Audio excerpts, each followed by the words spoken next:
अजमेर के ऐतिहासिक तारागढ़ दुर्ग पर सम्राट पृथ्वीराज चौहान का ध्वज फहराकर वीरता और संस्कृति का गौरवपूर्ण स्मरण किया गया। सनातन धर्म रक्षा संघ अजय मेरू राजस्थान द्वारा आयोजित इस कार्यक्रम में चौहान वंशज संत, पूर्व सैनिक, महिलाएं और बच्चे पारंपरिक परिधानों में शामिल हुए। भारत माता के जय घोष और विजय नाद से दुर्ग गूंज उठा। साध्वी अनादि सरस्वती ने इसे आत्मसम्मान और सांस्कृतिक जागरण का प्रतीक बताया। वहीं संघ के अध्यक्ष पूर्व न्यायाधीश अजय शर्मा ने इसे राष्ट्रीय गौरव का क्षण कहा।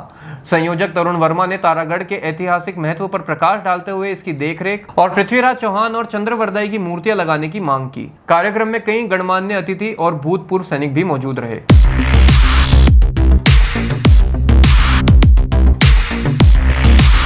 सैमसंग ने एक बार फिर अपने ग्राहकों का भरोसा जीतते हुए भारत में लॉन्च किया है अपना सबसे विश्वसनीय और किफायती 5G smartphone Samsung A06 5G, जो शुरू होता है सिर्फ 10,499 से।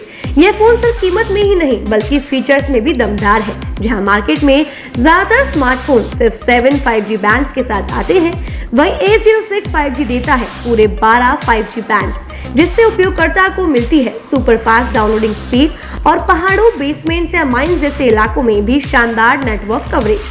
कैमरे की बात करें तो इस फोन में है 50 मेगापिक्सल का मेन कैमरा, जो देता है आपको क्रिस्टल क्लियर तस्वीरें, और साथ में 2 मेगापिक्सल का डेप्थ लेंस, जो पोर्ट्रेट शॉट्स को और बेहतर बनाता है। इसके अलावा वॉइस फोकस फीचर फोन की एक बड़ी खासियत, जो भीड़ भाड़ वाले इलाकों में बैकग्राउंड नॉइज को हटाकर देता है साफ और स्पष्ट आवाज। सिर्फ इतना ही नहीं, जहां दूसरे स्मार्टफोन ब्रांड्स केवल 2 बार का OS अपग्रेड देते हैं, वहीं A06 5G देता है पूरे 5 बार OS अपग्रेड और 4 साल तक की सिक्योरिटी अपडेट्स, जो इस सेगमेंट में सबसे ज्यादा है।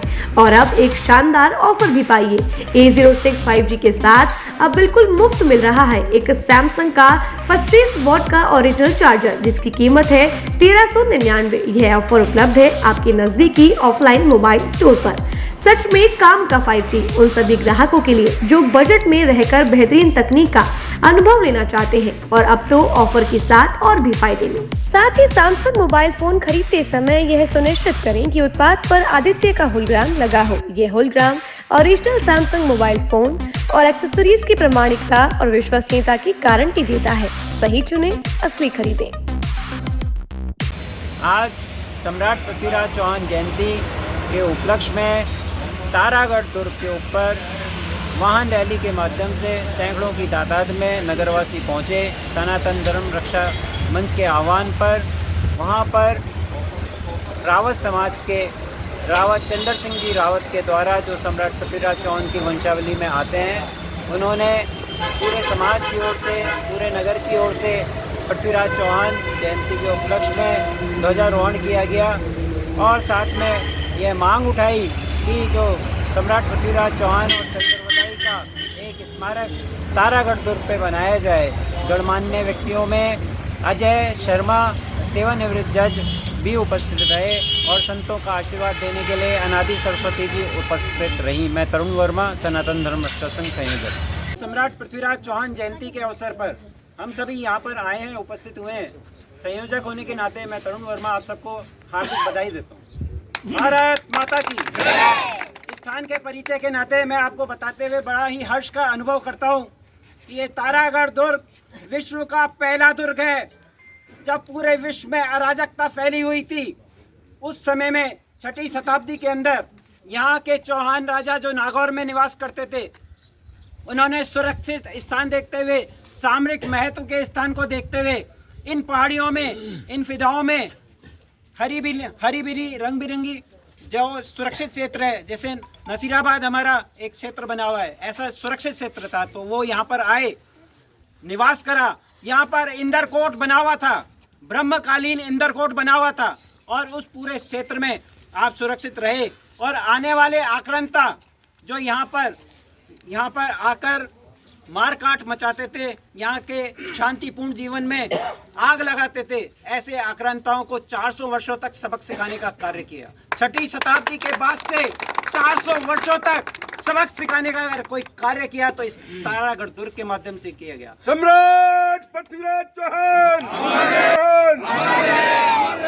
हर 100 कोस की दूरी पे एक एक छावनी बनाई गई, पूरा गुजरवास एक स्थान होता था। इस गुजरवास जो गुजरात से प्रारंभ होता था और गंगा के और सिंधु नदी के किनारे तक लगा रहता था। इस स्थान पर यह नियम बन गया था कि जो सिंधु नदी पार कर कर आएगा, जिसने दाहर सेन और उसके परिवार और वहाँ की आबादी के साथ में जो कुकृत्य किए गए हैं, उनको इस हिंदुस्तान में बख्शा नहीं जाएगा। और वो परंपरा चली और 400 वर्षों तक हमारा हिंदुस्तान सुरक्षित रहा।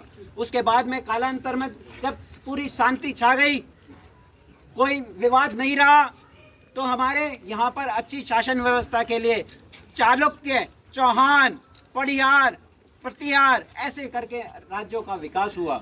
हमारा देश उन्नति पर था, हम सोने की चिड़िया बन गए थे। पूरा विश्व से हमारा वैश्विक मैत्री जो थी वो इस तारागढ़ दुर्ग के माध्यम से थी। अगर इंद्रलोक से अप्सरा भी आई थी तो वो यहाँ पर विश्वामित्र के पास में आई थी। तो मैं आपको यही निवेदन करूंगा कि इन वादियों में अगर किसी का जन्म हुआ है तो छठे अवतार विष्णु के अवतार परशुराम जी का जन्म स्थल कोई है तो वो स्थल यही स्थान है। तो ये पौराणिक स्थान है, एक परम पवित्र स्थान है। ये हमारे सनातन धर्म के लिए असीम आराध्य का स्थान है। अगर ब्रह्मा जी, अगर हम यहाँ पे देखते हैं तो सामने पर्वत दिख रहा है, ये यज्ञ पर्वत कहलाता था उस जमाने में। तो यज्ञ यहाँ पे इस पर्वत के आगे के हिस्से में यज्ञ किया जाता तो यज्ञ पर्वत कहलाता था। ऐसे हर पर्वत, हर नदी का नाम और निशान है। जो अजयमेरु नगर बसा वो चंद्रभागा नदी के बीच में बसा। चंद्रभागा नदी यहाँ से निकलती थी, उसके चारों ओर ये नगर की व्यवस्था हुई थी। साथियों, आपको ये जानकर खुशी होगी कि ब्रह्मा जी ने जब यज्ञ करा था तो 4 रुद्रों की स्थापना करी थी। बैजनाथ आपको पता है, और आपको ये भी पता है कि ककड़ेश्वर मकड़ेश्वर महादेव है। आपको ये भी पता है कि अजगंधेश्वर महादेव है। तो आपको ये नहीं पता पुराद चंद्रेश्वर महादेव कहाँ है, जो लुप्त हो गए। शोध होना चाहिए, ऐसी विरासतों के लिए शोध होना चाहिए। अगर इस धरती पर आज ये सम्राट पृथ्वीराज चौहान का जो ये दुर्ग है, उसका ये मुख्य द्वार है, इस मुख्य द्वार पर अगर सत्य को नहीं स्वीकारा तो कहाँ स्वीकारने जाओगे? तो स्वीकारो। भारत माता की जय, भारत माता की। मैं आपको ये भी बताना चाहता हूँ, हमारे विजिलेंस के अधिकारी भी नोट करें कि इस स्थान पर 33 का फिगर बड़ा ही अद्भुत है। 33 कोटि देवताओं का निवास बताया गया है। जितने भी राजा महाराजा है 33 वो निवास स्थान बनाते थे। आज भी आप गिनोगे तो अंग्रेजों के बनाए हुए भी 33 स्थान मिल जाएंगे आपको। यहाँ पे 7 बावड़ियाँ मिल जाएंगी आपको। एक एक पानी शुद्ध होता है, ऊपर से नीचे तक जाता है, नीचे बावड़ियों में फैलता है पानी। और आपके सीधे आपकी डिग्गी बाजार की बावड़ी हो चाहे कहीं पे भी पीने की पानी की अच्छी व्यवस्था थी। किसने करी थी? बीसल देव जी ने। बीसल देव जी जिनके जहाँ का पानी अजमेर की जनता पीती है आज भी। उनकी व्यवस्थाएं बहुत उत्तम हुआ करती थी। वो इसलिए हो पाई क्योंकि शांति का युग चल रहा था। भारत सोने की चिड़िया और विश्व गुरु के सिंहासन की